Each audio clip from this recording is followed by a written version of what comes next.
ਨਵੀਂ ਬਣਦੀ ਹੈ ਉਹੀ ਚਲੋ ਫਿਰ ਕਰ ਲੈਨੇ ਆ। ਕਿਹੜਾ ਟਾਈਮ ਲੱਗਦਾ ਇਹਨੂੰ ਕੀ ਹੈ ਕਲੋਜ਼ ਨਹੀਂ ਹੁੰਦੀ ਬਈ।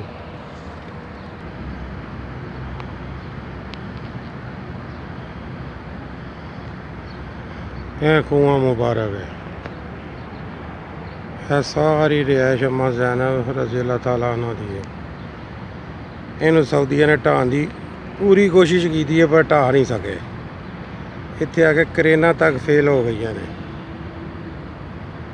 ਇੱਥੇ ਸਾਊਦੀ ਹਕੂਮਤ ਦੀ ਵਾਹ ਨਿਕਲ ਗਈ ਹੈ। ਇਹ ਖੂਹਾਂ अम्मा ज़ैनब रज़ी अल्लाह तआला अन्हा ਦੇ ਖਾਰ ਦਾ।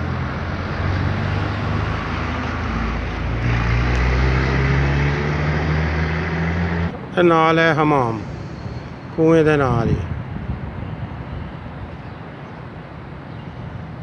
ਇਹ ਅੱਗੋਂ ਸਾਰੀ ਰਿਹਾਇਸ਼ ਪਾਣੀ ਦੀ ਵੈਲਿੰਗ ਹੋਈ ਪਹਿਲੇ ਪਾਣੀ ਪੂਣੀ ਚੱਲਦਾ ਰਿਹਾ ਇੱਥੇ ਪੰਪ ਤੇ ਲੱਗਾ ਸੀ। ਹਾਂ ਇੱਥੇ ਪਾਈਪ ਵੀ ਲੱਗੇ ਸਨ ਪੁੱਟ ਦਿੱਤੇ ਨੇ ਇਹਨਾਂ ਨੇ।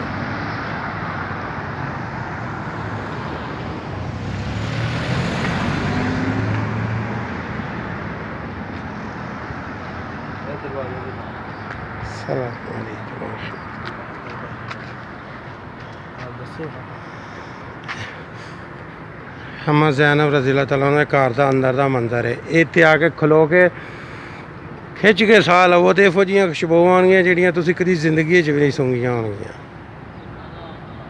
सफियान खलो के सूंघ भाई जरा साह यानी खिच साह जरा। आप साहब देखो तुसीं भी तो देखिए मैं करो तो मैं पहले भाई सब तो पहले मैं देखा है सब तो पहले मैं यह कुछ देखा ਜਦੋਂ ਮੈਂ ਤੁਹਾਨੂੰ ਕਿਹਾ ਨਹੀਂ ਮੈਂ ਕਿਹਾ ਖੁਸ਼ਬੂ ਉਹੀ ਆ ਰਹੀ ਜਿਹੜੀ ਉਹ ਪਹਾੜ ਤੋਂ ਆਉਂਦੀ ਨਾ ਉਹੀ ਖੁਸ਼ਬੂ ਇੱਥੋਂ ਆ ਰਹੀ ਹੈ। सुबहान अल्लाह अल्लाह बारों से मैं जैसा नंबर मेरी जैसा